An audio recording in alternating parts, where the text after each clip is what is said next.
Saat Teduh Antioquia hari ini, Yesus dari Roh Kudus. Bacaan hari ini diambil dari Matius 1 ayat 20.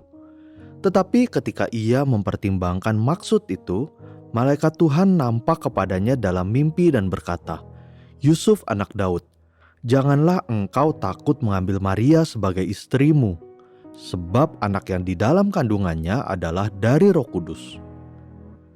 Dalam aturan hukum Taurat orang Yahudi, adalah sebuah pelanggaran berat apabila seorang wanita mengadakan hubungan seksual sebelum menikah. Apabila ia terbukti sudah tidak perawan ketika menikah, ia harus dilempari batu sampai mati. Itulah sebabnya ketika Yusuf mengetahui bahwa tunangannya Maria mengandung, maka dia ingin menceraikannya diam-diam. Dia tidak mau mencemarkan nama Maria di muka umum. Namun malaikat Tuhan menampakkan diri kepadanya dalam mimpi dan berkata, "Yusuf anak Daud, janganlah engkau takut mengambil Maria sebagai istrimu, sebab anak yang di dalam kandungannya adalah dari Roh Kudus." Yusuf pun akhirnya berubah pikiran. Ya, Maria mengandung karena kuasa Roh Kudus, dan Yesus yang lahir dari perawan Maria adalah kudus dan tanpa dosa karena berasal dari benih ilahi.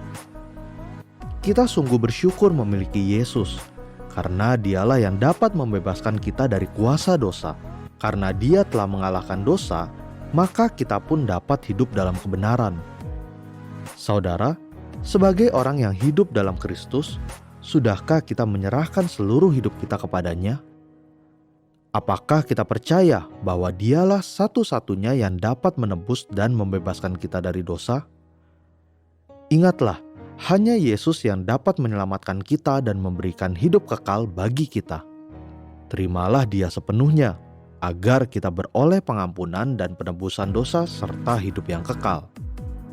Mari kita berdoa. Tuhan, kami bersyukur dapat mengenal-Mu dan beroleh anugerah keselamatan dari-Mu. Biarlah kami terus bertumbuh dalam kebenaran Kristus. Dalam nama Tuhan Yesus, amin. Sekian Saat Teduh Antioquia hari ini. Tuhan Yesus memberkati.